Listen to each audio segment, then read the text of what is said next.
ભાઈની એન્ટ્રીથી ભાજપનો વિજય અભિયાન તેજ, વિરોધીઓમાં ચિંતાનો માહોલ। મીરાકુંજ ખાતે મંત્રી પરસોત્તમભાઈ સોલંકીના નેતૃત્વમાં વિજય વિશ્વાસ બેઠક યોજાઈ। સ્થાનિક સ્વરાજની ચૂંટણી પૂર્વે ભાવનગરમાં રાજકીય સમીકરણો ઝડપથી બદલાઈ રહ્યા છે। રાજ્યના દિગ્ગજ નેતા અને મંત્રી શ્રી પરસોત્તમભાઈ સોલંકીના આગમન સાથે શહેરમાં સોલંકીનો દબદબો વધુ મજબૂત બન્યો છે, જેના કારણે ભાજપનું ચૂંટણી અભિયાન હવે સંપૂર્ણ ગતિમાં આવી ગયું છે। તેમના પ્રભાવથી ભાજપ કાર્યકરોમાં નવી ઉર્જાનો સંચાર થયો છે, ત્યારે વિરોધી પક્ષોમાં ચિંતા અને ગૂંચવણનો માહોલ સર્જાયો છે। આજે મીરાકુંજ ખાતે યોજાયેલી વિજય વિશ્વાસ બેઠક ભાજપ માટે શક્તિ પ્રદર્શન સમાન સાબિત થઈ હતી।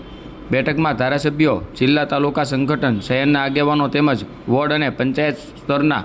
કાર્યકરો મોટી સંખ્યામાં ઉપસ્થિત રહ્યા હતા। કાર્યક્રમ દરમિયાન કાર્યકરોમાં સોલંકીનો દબદબો અને નેતૃત્વ પ્રત્યેનો વિશ્વાસ સ્પષ્ટપણે જોવા મળ્યો હતો। મંત્રી શ્રી પરસોત્તમભાઈ સોલંકીએ પોતાના સંબોધનમાં જણાવ્યું હતું કે ભાજપ વિકાસ, પારદર્શિતા અને જનકલ્યાણના એજન્ડા સાથે ચૂંટણી મેદાનમાં ઉતર્યું છે। તેમણે કાર્યકરોને સંબોધતા કહ્યું હતું કે દરેક બૂથ પર ભાજપનો વિજય નિશ્ચિત બનવાનો અને તમામ ઉમેદવારોને ભવ્ય જીત આપવાની તે માટે સંકલ્પબદ્ધ થઈ કાર્ય કરવું। તેમણે ઉમેર્યું હતું કે રાજ્ય સરકારની યોજનાઓ અને વિકાસ કાર્યોના આધારે લોકોને વિશ્વાસ ભાજપ તરફ વધુ મજબૂત બન્યો છે અને આ વિશ્વાસને મતમાં પરિવર્તન કરવો એ જ કાર્યકરોનો મુખ્ય ધ્યેય હોવો જોઈએ। આ બેઠકમાં કેન્દ્રીય રાજ્યમંત્રી શ્રીમતી નીમુબેન બાંભણિયા, ધારાસભ્ય ગૌતમભાઈ ચૌહાણ, ધારાસભ્યો સેજલબેન પંડ્યા, જિલ્લા ભાજપ અધ્યક્ષ શ્રી દિગ્વિજયસિંહ ગોયલ, શહેર ભાજપ પ્રમુખ કુણાલભાઈ શાહ, ગુજરાત રાજ્ય કોળી સેનાના યુવા પ્રમુખ દિવેશભાઈ સોલંકી સહિત બોડી સંખ્યામાં આગેવાનો ઉપસ્થિત રહ્યા હતા। આદરણીય રાજ્ય કક્ષાએ વંદે જય જય શ્રી રામ। આપણે સૌ સમજીએ છીએ કે સ્થાનિક અને દરેકને એમને મળવાની ઈચ્છા હોય છે, એ પરિપૂર્ણ થઈ છે। ત્યારે આજના કાર્યક્રમની અંદર આપ સૌ જિલ્લા અને ભાવનગર મહાનગર વતી આપ સૌનો હાર્દિક કાર્યક્રમ, જેમ મેં આપને કીધું કે આ બધા આખા જિલ્લામાંથી પધારેલ તમામ જિલ્લાના અમારા હોદ્દેદારો, જિલ્લા પંચાયતમાં જે આ વખતે પાર્ટી વેજેના નામે મોહર મારી છે એવા તમામ અમારા ઉમેદવારો, એવી જ રીતે તમામ તાલુકા પંચાયતના અમારા ઉમેદવારો, 103 વિધાનસભા, તળાજા, મહુવા, પાલીતાણા, સાથે જ ભાવનગર શહેરમાંથી પધારેલ તમામ અમારા ઉમેદવારો, જે કોર્પોરેટર, જે ભારતીય જનતા પાર્ટીના આપણા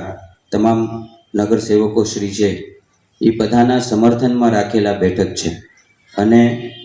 આપ સૌના એક પરિવાર તરીકે, એક દીકરા તરીકે આપ સૌને ખાલી એક આટલી જ ટકોર કરું છું મિત્રો, અમને તો સંપૂર્ણ વિશ્વાસ છે અને આપ સૌ મોભીઓ જ્યારે આજે પધાર્યા છો, આખા જિલ્લામાંથી મુખ્ય અમારા આગેવાનો, સામાજિક વ્યક્તિઓ, શહેરના તમામ મોભીઓ, સંગઠનના વરિષ્ઠ બધા આગેવાનો, આપણે આજે એક સિલેક્ટિવ કોરમ બોલાવી હતી કે તમામ ઉમેદવારો, એની સાથે તાલુકા અને શહેરના તમામ ઉમેદવારોને એમના સમર્થનમાં જે વિસ્તાર વાઇઝ આપણા બધા મોભીઓ છે, એ 103 વિધાનસભાથી લઈને તળાજા, મહુવા, આપણા પાલીતાણા સમગ્ર જિલ્લામાંથી અને ભાવનગર બંને આપણી વિધાનસભામાંથી જે પધારેલ અમારા સામાજિક અગ્રણી અને મોભીઓ છે, આપ સૌને એક પરિવાર તરીકે, દીકરા તરીકે, અમારા સિનિયર આગેવાન અમોશની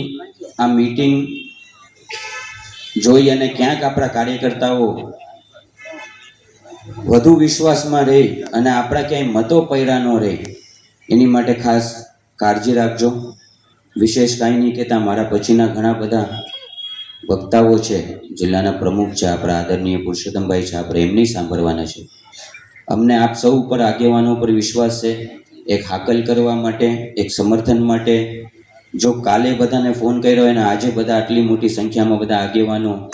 ઉમેદવારો સાથે બધા આવ્યા હોય, આપ બધાને હું મારા હૃદયથી વંદનય કરું છું અને આપ સૌને દીકરા તરીકે ફરીવાર ટકોર કરું છું કે આપણો વિજય નિશ્ચિત છે, પણ વધુમાં વધુ લીડથી જીતવાનું છે, એટલે ક્યાંય આપણા મતો બાકી ન રહી જાય। બધા સામાજિક આગેવાનો, પાર્ટીના કાર્યકર્તા, પૂર્વ કાર્યકર્તા, એક એક તાલુકા પંચાયત સીટમાં જેમ અમે પ્રમુખની હારે વાત કરી હતી કે અમે ભાવનગર ગ્રામ્ય વિધાનસભામાં એવી રીતના કર્યું હતું પ્લાનિંગ, અમારા મુખ્ય બધા સિનિયર આગેવાનોને સાથે રાખીને. તો એ રીતે ફરીવાર આપણા આખા જિલ્લામાં ટકોર કરીને બધા પોતપોતાની જવાબદારી સ્વીકારી અને જો આ 40 આપણી જિલ્લા પંચાયત, બધી તાલુકા પંચાયત અને બધાને ચૂંટાવીએ એવી આપ સૌ પાસે પ્રાર્થના, અભ્યર્થના. વિશેષ કાંઈ ન કહેતા, કાંઈ પણ હર હંમેશ અમે આમ તો પુરુષોત્તમભાઈના અધ્યક્ષસ્થાને આ કાર્યક્રમ રાખેલો અને અમારા કેન્દ્રીય મંત્રી નીમુબેન બામણિયા, અમારા જિલ્લા પ્રમુખ, શહેરના પ્રમુખ અને તમામ કેન્ડિડેટ, નગરપાલિકાઓના તમામ જિલ્લા પંચાયતના કેન્ડિડેટ અને તાલુકા પંચાયતના કેન્ડિડેટના સમર્થનમાં એક વિજય વિશ્વાસ સંમેલનના નામે આ કાર્યક્રમ કરેલો અને સાથે જ આખા જિલ્લાના અમારા સામાજિક અગ્રણીઓ, 18 વર્ષના અમારા મોભીઓ જે વર્ષોથી ક્યાંક ને ક્યાંક અમારા નેતૃત્વમાં અને પુરુષોત્તમભાઈ સાથે જોડાયેલા છે, એ બધાને અપીલ કરવા માટે કે ક્યાંક અમારાથી પ્રવાસ લેવાનો ન લેવાનો, પણ આ બધી સીટોને બધા ઉમેદવારોને જંગી બહુમતીથી જીતાડીએ અને કમરમાં મત આપી અને ભારતીય જનતા પાર્ટીની જેમ આના પહેલાં પૂર્વ આપણી તાલુકા પંચાયત, જિલ્લા પંચાયત ભારતીય જનતા પાર્ટી પાસે હતી, નગરપાલિકા ભારતીય જનતા પાર્ટી પાસે હતી, એવી જ રીતે થાય અને વધુમાં વધુ મતદાન થાય આ ભૂમિની માટે આ કાર્યક્રમ રાખેલો.